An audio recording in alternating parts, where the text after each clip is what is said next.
Good evening everybody. My name is Bharat. आज Christmas है, रात के 11:30 बज रहे हैं। मैं ये वीडियो रिकॉर्ड कर रहा हूँ जो कि यूट्यूब पे अवेलेबल होगा। लेकिन ये वीडियो अगले एक महीने तक जो भी देखेगा उसके लिए एप्लीकेबल रहेगा। ये वीडियो एक महीने बाद भी अगर इसका इम्प्लीमेंटेशन करे, लेकिन थोड़े स्पीड में करे, तभी ये प्लान जो है काम आएगा। प्रीलिम्स का जो डेट है वो 24 मई 2026 है, जिसके लिए अभी आपके पास सिर्फ 5 मंथ्स का टाइम है। ये एक यूनिफॉर्म प्लान है, वन सिंगल प्लान है हर किसी के लिए। सबकी प्रिपरेशन स्ट्रेटेजी जो कॉमन होती है उसको ध्यान में रख करके।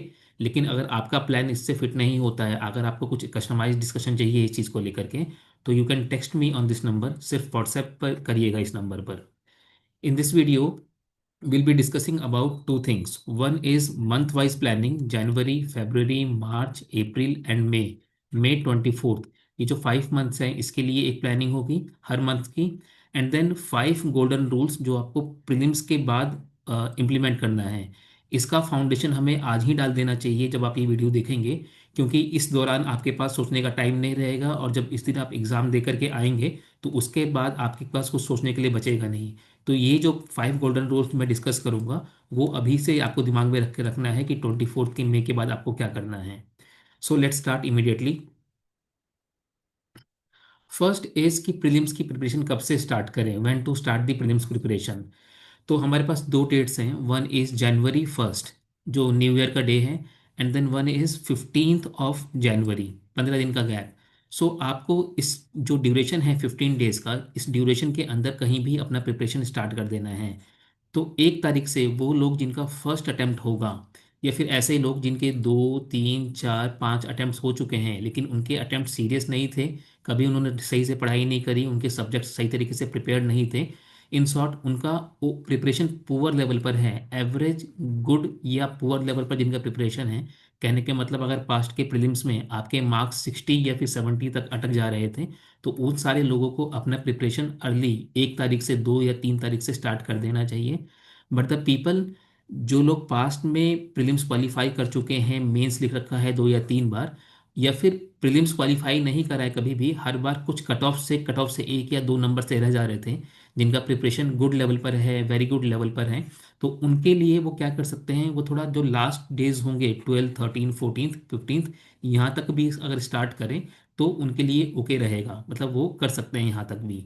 Any how, in any condition आपको अपना मेंस का प्रिपरेशन जो है 15 जनवरी तक जो है कंप्लीट कर लेना है। इसके बाद अगर आप मेंस का प्रिपरेशन करते रहें तो कहीं ना कहीं आप अपने प्रीलिम्स को जो है हाई रिस्क जोन में डाल दोगे इस चीज़ को।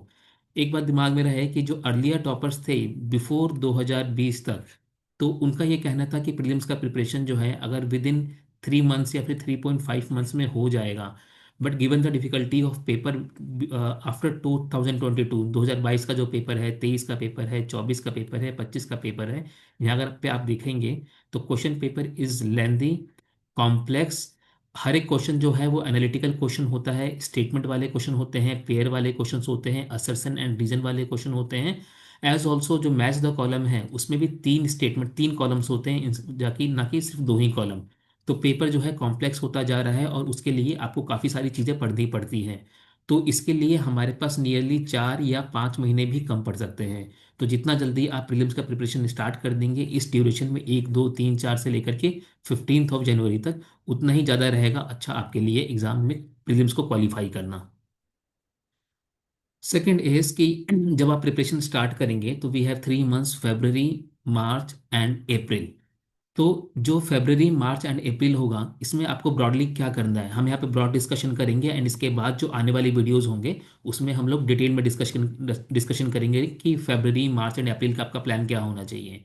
देखिए, जब भी आप प्लान स्टार्ट करेंगे अपना, तो आप स्टार्ट एंड एंड करिए अपने स्ट्रॉन्गेस्ट सब्जेक्ट से। काफ़ी सारे लोगों के जो स्ट्रॉन्ग सब्जेक्ट होते हैं वो पॉलिटी होता है, इकोनॉमी, साइंस एंड टेक्नोलॉजी या हिस्ट्री।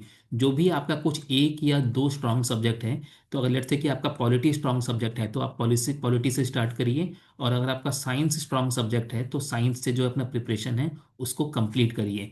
मोटिवेशन से स्टार्ट करिए एंड मोटिवेशन से ही उसको कंप्लीट करिए, जिससे जो आपका पूरा जोन रहेगा जनवरी, फरवरी, मार्च, अप्रैल एंड मई का, वो पूरा तरीके से एक मोटिवेशनल, जो उसमें लैग आता है, मोटिवेशनल लैग नहीं आएगा। मोरोवर, ये जो 3 मंथ्स हैं, February, March एंड अप्रैल, इसमें आपको कम से कम 2 सेक्शनल टेस्ट हर एक सब्जेक्ट के देने हैं। तो अगर हमारे पास 10 सब्जेक्ट्स हैं तो आपके को 20 सेक्शनल टेस्ट देने ही हैं, और 8 जो है फुल लेंथ टेस्ट देने होंगे आपको इसके अंदर। देन सी सेट जो है वो आपको डेली करना है, एटलीस्ट 1.5 आवर से लेकर के 2 आवर, एंड आप इंश्योर करिए कि वीक में एटलीस्ट आप एक सी सेट का पेपर तो दे ही रहे हैं। तो एक सी सेट का पेपर देना है। उसके पहले आप एक चीज़ देख सकते हैं कि टेस्ट में जो भी आप टेस्ट देंगे उस टेस्ट में, या फिर जो आपका प्रीवियस ईयर क्वेश्चंस है, प्रीवियस ईयर पेपर है, उसमें अगर मार्क्स आपके 90 to 110 आ रहे हैं तो आप एक सेफ जोन में हैं। मतलब आपका सी सेट पुअर नहीं है, बट आपको सी सेट के लिए कम से कम डेली रिवीजन तो करना ही पड़ेगा, भले ही आप उसकी क्लास अवॉइड कर सकते हैं। बट जिनके मार्क्स 60, 65, 70 तक आ रहे हैं रेंज में, उनको सेपरेटली क्लास लेनी चाहिए। सी सेट के ऊपर मैं एक सेपरेट वीडियो बनाऊंगा आप लोगों के लिए। उसके बाद आइडेंटिफाई करो कि आपके स्ट्रॉन्ग एरियाज क्या हैं, जैसे कि पॉलिटी, इकोनॉमी, ज्योग्राफी, इसके अलावा science and technology, history, art and culture, international relation, mapping etcetera. तो जो भी आपके स्ट्रॉन्ग एरियाज है, आप स्ट्रॉन्ग एरियाज को, वीक एरियाज को, और ऐसे एरियाज जिनको थोड़ा सा पुश करोगे तो वो आपके लिए स्ट्रांग हो जाएगा। तो आपको ये जो 3 मंथ्स का टाइम है, फरवरी, मार्च एंड अप्रैल, इसी में आपको आइडेंटिफाई करना है कि आपका strong area, weak area, and थोड़ा सा मेहनत करने के बाद जो स्ट्रांग हो जाएगा, ऐसे एरियाज को फाइंड करना है। इसको आप फाइंड कर पाओगे तो आप क्वेश्चन पेपर में, जो एक्चुअल प्रीलिम्स का पेपर होगा, उसमें आप क्वेश्चन को डिसाइड कर पाओगे कि ये क्वेश्चन मेरे से हो पाएगा कि नहीं हो पाएगा। तो ये जो डिसीजन है कि polity, economy, geography, international relation, science and technology, history, art and culture, mapping etcetera, इन सब में आपके लिए इजी सब्जेक्ट्स क्या है और वीकर सब्जेक्ट क्या है, ये प्रिपरेशन आपको साथ में करते हुए चलना है। उसके बाद लास्ट 20 ईयर्स के PYQ जो है वो आपको कंप्लीट करना है। एंड PYQ कंप्लीट करते समय आपको ध्यान में रहना है कि आपको ऐसा नहीं है कि आप 1990 से या 1995 से स्टार्ट करेंगे। रादर आप 2025, देन उसके बाद 24, देन उसके बाद 23, देन 22, तो आपको रिवर्स में चलना है। तो रिवर्स में चलिए आप PYQ करते समय, क्योंकि subjects like economy, polity, science and technology, इसमें काफ़ी सारे चेंजेस आते हैं। तो आप रिवर्स में जाओगे तो आपके पास जो रेलेवेंट चेंजेस आएंगे, लेकिन अगर आप यहाँ से स्टार्ट करते हो तो आप काफ़ी सारा अननेसेसरी पढ़ोगे। मोरोवर इन सारे पी वाई क्यू के अंदर आपको लेटेस्ट ट्रेंड जो होता है UPSC का वो विजिबल नहीं होगा। तो आपको 20 ईयर्स का PYQ करना है एंड रिवर्स में चलना है। उसके बाद काफ़ी सारी जगह पे आप देखेंगे टीचर्स हैं, चाहे यूट्यूब पे टीचर्स हैं, so all those people are saying कि पहले आप एलिमिनेशन ट्रिक सीख लो। मेरा ये कहना है कि नॉलेज को कुछ सब्स्टिट्यूट नहीं कर सकता है। तो आपके पास जो फेबररी का मंथ है, मार्च का मंथ है एंड अप्रैल का मंथ है, इसमें आप भरपूर जो है नॉलेज को गेन करिए, क्योंकि जो एलिमिनेशन ट्रिक होता है वो नॉलेज के ऊपर ही एप्लीकेबल होता है। अगर आपके पास नॉलेज ही नहीं रहेगा तो आप एलिमिनेशन ट्रिक्स कब करेंगे। एलिमिनेशन ट्रिक्स भी जानना जरूरी है, लेकिन पहली प्रायोरिटी जो होगी आपकी वो नॉलेज के ऊपर ही होगी। मोरोवर नॉलेज को गेन करना एक डिफिकल्ट टास्क है एंड एलिमिनेशन ट्रिक्स को गेन करना एक इजी टास्क है।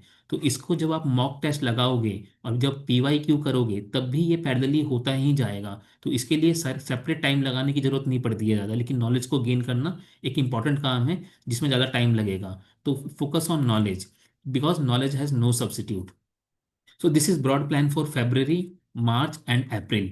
ठीक है, इसके बाद जो फेब्रवरी में, मार्च में एंड अप्रैल में डिटेल में कैसे काम करना है, that I will be discussing with you in the later videos. अब देखिए अप्रैल में हमें कैसे काम करना है, कि आपको ये डिसाइड करना है कि अप्रैल एंड यानी कि 30 अप्रैल से तक, या फिर जो 16 अप्रैल है, मिडिल ऑफ अप्रैल, ये जो कोई एक रेंज होगा ना, इस रेंज के अंदर आप अपने सारे सब्जेक्ट्स के कम से कम 2 बार रीडिंग कर चुके होंगे, मिनिमम 2 बार रीडिंग कर चुके होंगे। So complete all subject completion का जो रेंज रहेगा ना, ये रहेगा। तो आप सबसे पहले आप अपने आप को ये बोलिए कि कोई एक सिंगल डेट जो है वो फिक्स नहीं करना है, सिंगल डेट फिक्स नहीं करना है, बल्कि एक रेंज फिक्स करना है 2 वीक्स का, कि इस 2 वीक्स के रेंज में जो है कभी मतलब आपका जो सारे सब्जेक्ट्स हैं वो कंप्लीट हो जाए। ठीक है, अगर आप एक रेंज फिक्स करोगे तो उस रेंज के प्रेशर में आकर के आपका क्या होगा कि सर्टेन सब्जेक्ट का जो स्टडी होगी वो इनइफेक्टिव होगी। तो इनइफेक्टिव स्टडी नहीं करनी है, कंप्लीट स्टडी करनी है। तो आप एक रेंज फिक्स करेंगे 16 से लेकर के 30 तक। इस रेंज के अंदर आपके सारे सब्जेक्ट्स के मिनिमम 2 रिवीजन हो चुके होंगे, एंड जो आपके स्ट्रॉन्ग सब्जेक्ट्स हैं उसके कम से कम 3 to 4 रिवीजन हो चुके होंगे। This is for April. And then जो मई का मंथ आएगा, इस मई के मंथ में we are having examination on this particular date, 24 May. ठीक है, तो ये जो डेट रहेगा इसके पहले जो आपके पास यहाँ पे 23 डेज हैं और अगर आपने पहले ही अपना रिवीजन कंप्लीट कर लिया तो यहाँ के 14 डेज और। तो ये जो पीरियड रहेगा ना, इसमें आपको प्रैक्टिस करना है मॉक टेस्ट को, पीवाईक्यू को, जो भी आपके उसमें मार्क्स आएंगे उसकी एनालिसिस करनी है। एनालिसिस करने के बाद देखिए दो चीज़ होती है, one is analysis of the test and then second is solution discussion. तो ये दोनों सेपरेट चीज़ें होती है। कई बार जो है आप टेस्ट दे करके आते हैं और सीधा आप उसका सोल्यूशन पढ़ने लगते हैं। तो सोल्यूशन बाद में पढ़ना है, या फिर सोल्यूशन नहीं भी पढ़ेंगे तो चलेगा, बट उस टेस्ट की एनालिसिस करनी है कि आपका कोई क्वेश्चन अगर ठीक हुआ तो क्यों ठीक हुआ, और जो गलत हुआ तो वो गलत क्यों हुआ। तो सही का रीजन एंड गलत का रीजन दोनों के दोनों चीज़ें आपको फाइंड आउट करनी है। एंड जो भी रीजंस आप करेंगे उसके लिए आप एक सेपरेट बुक बनाइए, उसमें नोट करते जाएंगे कि आपकी एलिमिनेशन ट्रिक्स, आपकी रीजनिंग, आपका लॉजिक, आपका गेस वर्क किस तरीके से काम कर रहा है।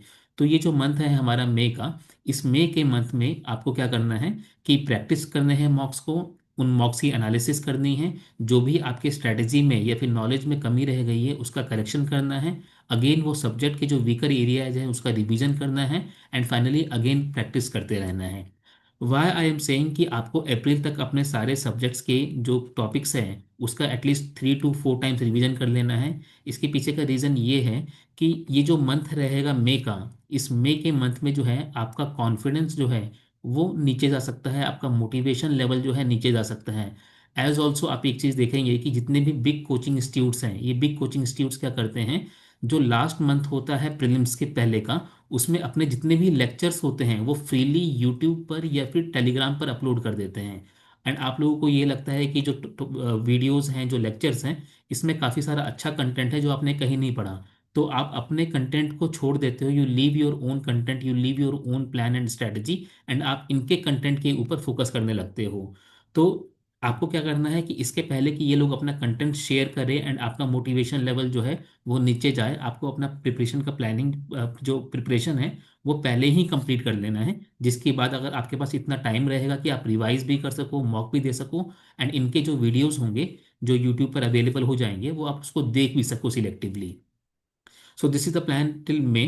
ठीक है, इन सारे इसके अंदर जो भी चीज़ें होती हैं फर्दर, लाइक कि हमें प्रीलिम्स का माइंडसेट क्या होना चाहिए, रिवीजन की स्ट्रैटेजी क्या होना चाहिए, टेस्ट कौन कौन से देने हैं, कितने टेस्ट देने हैं, उस टेस्ट की एनालिसिस कैसे करें, पीवाईक्यू कैसे करें, करंट अफेयर्स कैसे करना है, एज ऑल्सो करंट अफेयर को स्टेटिक के साथ कैसे मिक्स करें, ये सारी चीज़ें, एंड मोटिवेशनल जो एस्पेक्ट्स होगा, इन सारी चीज़ों को लेकर के मैं डिटेल में वीडियो बनाऊंगा। This is only a short video जिसमें मैं आपको एक ब्रॉड स्ट्रैटेजी डिस्कस कर सकूं आपके साथ। Now second aspect of this video is 5 golden task. ये टास्क है, कुछ रूल्स नहीं है, ये टास्क है जो आपको करना है प्रीलिम्स देने के बाद। सो फर्स्ट टास्क इज कि जो 24 मई को आपका पेपर होगा, तो उसके बाद 25 मई, ठीक है, 25 मई को नेक्स्ट डे आपका 24 को जो भी आपने पेपर दिया है for paper 1 and paper 2 of C set, तो नेक्स्ट डे जो आप क्या करेंगे कि जो भी आपका पेपर 1 एंड पेपर 2 में हुआ है उस सारी चीज़ों को आप मेमोराइज करिए, उसको रिमेंबर करिए, एंड जो आपका एक उस सारी चीज़ों को जॉट डाउन करिए कि जो भी प्रॉब्लम्स आपने फेस करे, चाहे जो भी आपके साथ हैप्पीनेस या सैडनेस के मोमेंट हुए हैं, जो भी आपको डिफिकल्टी फेस हुई एग्जाम में, उन सारी चीज़ों को आप नोट डाउन करिए। This is one thing. Second thing कि आप पेपर देने के बाद कट ऑफ के ऊपर डिस्कशन नहीं करेंगे, ना अपने फ्रेंड्स के साथ, ना यूट्यूब पे, ना किसी टीचर्स के साथ, ना किसी मेंटर के साथ। Avoid this, this thing is very thrilling. ठीक है, बहुत थ्रिलिंग होता है एंड बहुत ईगरनेस होता है आप लोगों के अंदर, बहुत सारी एंग्जाइटी भी होती है कि पेपर कैसा हुआ, मेरा क्वेश्चन का आंसर सही है या गलत है, इन सारी चीज़ों की होती है, आई अंडरस्टैंड दैट। बट आपको कुछ भी करके इस चीज़ को अवॉइड करना है, कट ऑफ का डिस्कशन नहीं करना है किसी के साथ। देन इसके अलावा क्या है कि जो बिग कोचिंग इंस्टीट्यूट्स हैं लाइक पाजीराम, नॉन विजन आईएएस, फन एकेडमी, गुमनाह रंजन, ये सब लोग क्या करते हैं ना, कट ऑफ रिलीज करते हैं, एवरी ईयर दे कट ऑफ रिलीज करते हैं। एंड माइंड माई वर्ड्स, सारे के सारे जो कोचिंग इंस्टीट्यूट्स होते हैं ना, सबका जो कट ऑफ होता है, सब सारे प्रीलिम्स का जो एक्चुअल यूपीएससी का जो कट ऑफ होता है उससे कहीं दूर जाके गिरते हैं। तो इससे होता कुछ नहीं है, आपका टाइम वेस्ट होते हैं, आपके होप्स या तो खराब होते हैं या फिर आपके होप्स जो है ऊपर हाइप हो जाते हैं। तो इसमें आप अपना टाइम वेस्ट नहीं करेंगे। आपको क्या करना है कि 24 मई को जब आप पेपर दे करके आओगे, तो पेपर देने के बाद आप ये सोचोगे कि आप पेपर देने के बाद आप ये सोचोगे कि आप पेपर देने नहीं गए थे, आप सिर्फ एक मॉक टेस्ट देने गए थे। एंड पेपर देने के बाद आपको ये अज्यूम कर लेना है 100% कि आप मेंस देने ही जा ही रहे हो। तो उसके बाद क्या करना है कि maintain momentum for the next 20 days. तो प्रीलिम्स के पहले 20 तारीख को, 21 तारीख को, 22 को, 23 को जिस मेंटेलिटी से आप स्टडी कर रहे थे उसी मेंटेलिटी से आपको प्रीलिम्स के 20 दिन बाद तक जो है अपना मेंस का प्रिपरेशन कंटिन्यू रखना है। आपको ये इमेजिन करना है कि you are going to study, मतलब you are going to qualify the prelims examination, and therefore you have to study like कि आप मेंस देने ही जा रहे हो इस बार का। So this is the broad planning जो मैंने बताया आप लोगों को। This is broad planning and this is uniform planning for every person. अगर आप में से किसी को कस्टमाइज प्लानिंग चाहिए या किसी का केस डिफरेंट है, तो you can text on this particular number. सिर्फ व्हाट्सएप करिए, मैं व्हाट्सएप पे रिप्लाई करूंगा या फिर व्हाट्सएप पे कॉल करूंगा। इस पर नॉर्मल कॉल मैंने ब्लॉक कर रखा है। फाइनली, इसके अलावा जो this is the channel, YouTube channel है जिसको प्लीज़ फॉलो। इस पे मैं डेली जो है शॉर्ट्स डालता हूँ जिसमें मोटिवेशनल शॉर्ट्स होते हैं या फिर नॉलेज वाले शॉर्ट्स होते हैं। तो please follow this channel. And then this is the Telegram channel. दो चैनल्स हैं, one for CAPF and then one for UPSC। तो please subscribe to, please follow this Telegram channel also. So please subscribe everybody. Thank you so much.